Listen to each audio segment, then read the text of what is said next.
युवा जगत में युवाओं को नियंत्रित करने के लिए पूरा विश्व लगा हुआ है, पूरी संस्थाएं लगी हुई हैं, लेकिन युवा है कि बिंदास चलता जाता है, नियंत्रित नहीं होता है।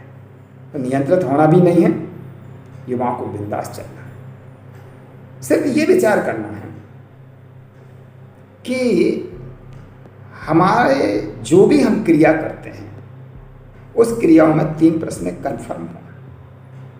हम क्या करते हैं वो परिभाषित हो, हम क्यों करते हैं वो पता हो, और उसका परिणाम क्या होता है या होगा ये हमें पता होना चाहिए।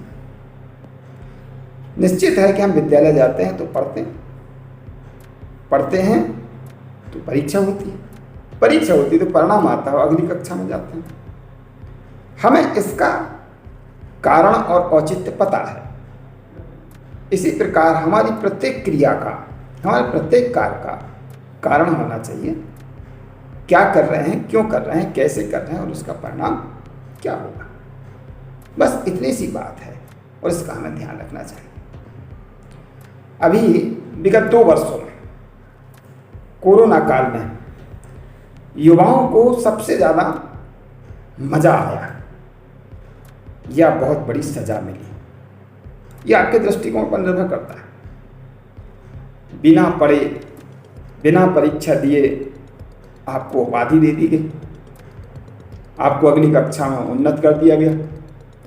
ऊपरी तौर पर यह बहुत अच्छा लगता है, सबको बहुत मज़ा आया।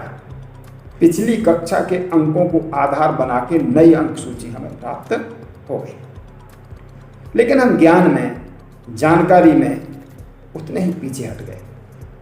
अब हमें 1 पेज लिखने के लिए दीजिए, हाथ में दर्द होने लगता है, हमारी राइटिंग बिगड़ गई है।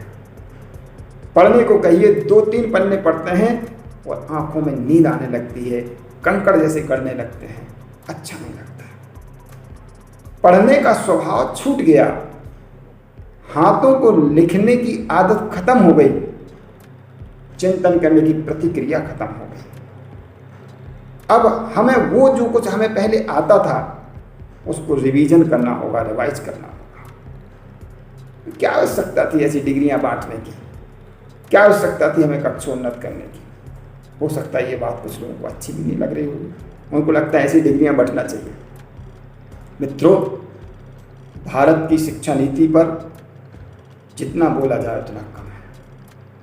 हमारे सभी विद्वान साथी वास्तविकता जानते हैं, बोलता कोई नहीं। भारत में चलने वाले विश्वविद्यालयों में अधिकांश विश्वविद्यालय, जो अशासकीय विश्वविद्यालय चलते हैं, वो डिग्रियां बांटते हैं, डिग्रियां फेंकते हैं, पैसे के बदले डिग्रियां देते हैं।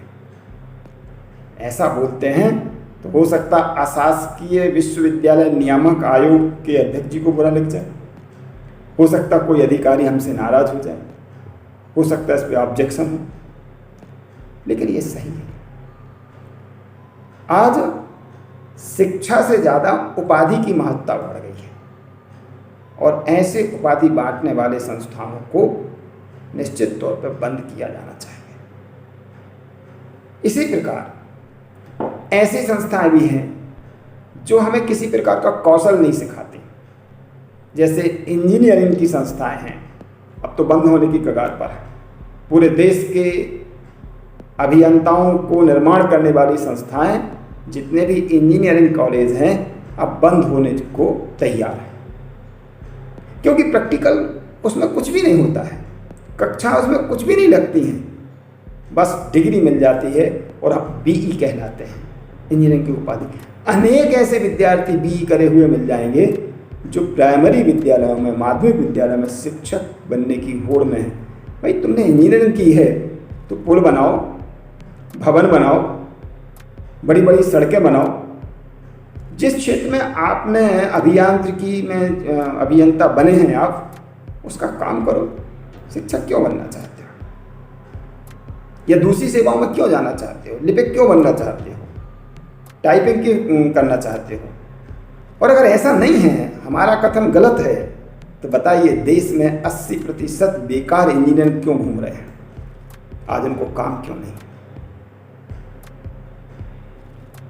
वैसे भी पूरे देश में शासकीय सेवाओं का क्रेज अब खत्म होने वाला है। आप सबको शासकीय सेवाओं की ओर जाने का विचार मन में थोड़ा सा कम कर देना चाहिए, क्योंकि आपको सबसे पहले तो आवेदन करना टेढ़ी खीर है। उसके लिए एक मोटी रकम आपको जमा करना पड़ती है। 1000 से नीचे तो कोई फॉर्म भरा नहीं जाता।